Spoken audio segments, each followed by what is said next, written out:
Firefighter found door locked from outside. What 150 Hells Angels did next? The firefighter noticed it in the first 30 seconds, a detail so wrong it made his stomach tighten even as smoke curled under the ceiling. The door that should have been a way out was locked from the outside, the metal latch cold and deliberate, as if someone had decided that whatever was burning inside deserved no escape. He felt the heat building behind him, the sirens fading into a roar, and he understood that this fire wasn't just an accident. Somewhere beyond the smoke, help was coming, but not the kind anyone expected, and not for the reasons the city would later whisper about. What happened next would change more than one life, and it would leave a mark on everyone who witnessed it. If you believe in kindness and second chances, please like, comment, share, and subscribe to the channel, Only Kindness, right now. Your support helps stories like this reach people who need them most. The firefighter's name was Marcus Hale, a man who had learned to trust patterns and instincts after 2 decades in the job.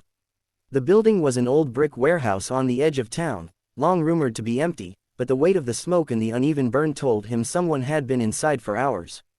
He moved carefully, each step a calculation, the air thick with the smell of oil and old wood. When he reached the side office, he found signs of hurried living, a mattress on the floor, scattered belongings, and the unmistakable sense that someone had been trapped. The locked door from the outside confirmed it, turning a routine call into something darker, something that felt personal. Outside, the street had begun to fill, not just with fire engines and police cruisers, but with motorcycles rolling in low and steady, their engines humming like a gathering storm. One by one, then in groups, then in an unbroken line, riders arrived wearing leather vests marked with a name that made officers stiffen and bystanders step back. 150 Hells Angels had come, drawn by word spreading faster than sirens, word that someone they knew, someone fragile and forgotten by the city, had been inside that warehouse.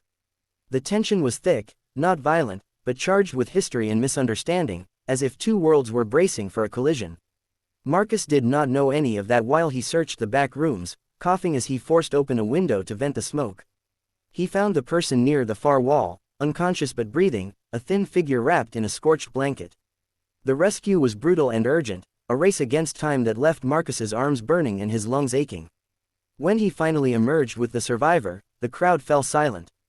The person was loaded into an ambulance, and only then did Marcus look up and see the line of motorcycles, the faces hardened by years of judgment from others, now tight with worry and something else that surprised him.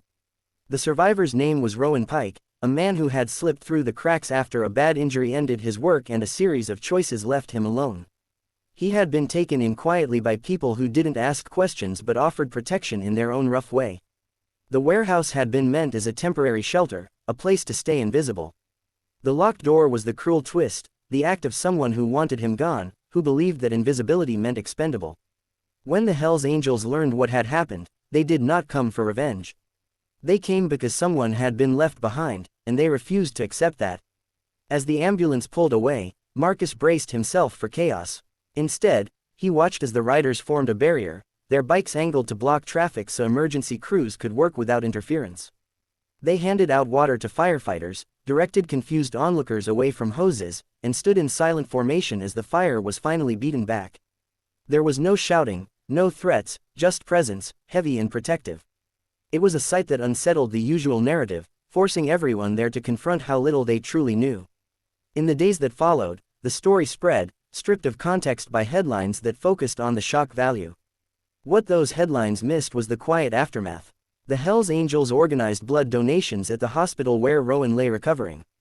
They paid for a security system for the building owner who agreed to let investigators in without pressure. They raised funds for Rowan's rehabilitation, not as a spectacle, but as a promise kept among themselves. Marcus visited the hospital once, standing awkwardly at the door, unsure how he would be received. What he found was gratitude that felt genuine, and a shared understanding that the locked door had been a line crossed by someone who did not get to define the ending. Marcus returned to work changed. He found himself looking closer at the details he had once dismissed, the locked doors, the hidden lives, the small signs that told bigger stories. He learned that heroism did not always wear a uniform, and that compassion could arrive on 2 wheels, loud and misunderstood. Rowan learned to walk again, slowly, painfully, with a determination that surprised even his doctors. The city moved on, as cities do, but something had shifted beneath the surface, a reminder that kindness often shows up where judgment expects none. If this story is touching your heart, please take a moment to like and share this video so more people can feel this reminder of humanity. Your engagement helps spread stories that challenge assumptions and celebrate compassion. Before the ending, we ask you to comment below with one word that describes how this story made you feel. Your words matter, and they help build a community around empathy. In the end, the fire became a footnote, the locked door a symbol of a choice undone by many others choosing differently. One firefighter trusted his instincts, one man survived because people refused to look away, and 150 riders showed that second chances are not granted by reputation, but by action. If this story moved you, stay with us on Only Kindness, because the world is still full of moments like this, waiting to be seen.